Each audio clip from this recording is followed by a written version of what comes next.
Ang tawo mabuhi dili sa pan lamang, kundili sa matag pulong usab nga isulti sa Dios. Juan Kapitulo 7. Human niini, milibot si Jesus sa Galilea. Dili siya buot mulibot sa Judea, kay ang kadagkuan sa mga Hudiyo didto nagtinguha man pagpatay kaniya. Niadtong higayuna, hapit na ang kasaulugan sa mga payag-payag. Busa ang mga igsoong lalaki ni Jesus miingon kaniya. Biya dinhi, ug lakaw ngadto sa Judea, aron ang imong mga tinun-an makakita sa mga milagro nga imong gihimo. Kay ang gusto nga mahimong inila, dili magpasundayag diha sa tago. Kay nagbuhat ka man niining mga butanga, hala, ipadayag ang imong kaugalingon sa tibuok kalibutan. Kay bisan gani ang iyang mga igsoon, wala mo tuo kaniya. Si Jesus miingon kanila, ang tanang panahon, husto alang kaninyo.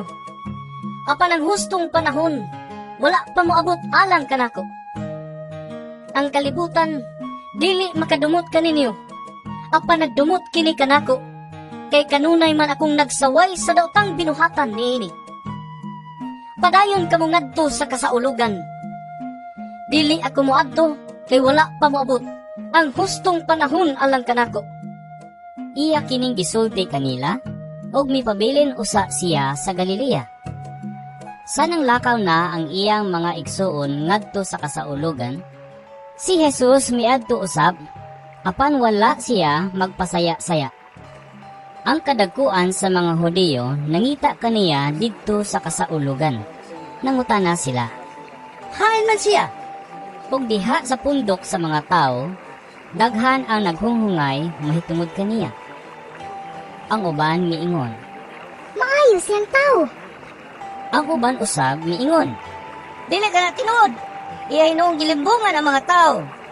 Apan walay misulti sa dayag bahin kaniya, kay nahadlok man sila sa kadagkuan sa mga Hudiyo. Sa hapit na matunga-tunga ang paghimo sa kasaulugan, miadto si Jesus sa templo og nanudlo. Hilabihan ang kahibulong sa kadagkuan sa mga Hudiyo ug miingon sila, Diyon sa man niining tawhana pagkahibalo og daghan kaayong mga butang nga wala man unta siya makaeskwela. si Jesus mitubag, ang akong gitudlo dili gikan kanako, kun dili sa Dios nga nagpadala kanako. Ang buot magbuhat sa gisugo sa Dios, mahibalo kung ang akong gitudlo gikan ba sa Dios, o nagsulti ba lamang ako sa kaugalingon kong pagbuot. Ang nagsulti sa kaugalingon niyang pagbuot, nagtinguha sa iyang kaugalingong dungog. Apan ang nagtinguha pagpasidungog sa nagsugo kaniya, matinud-anon ug dili bakakon.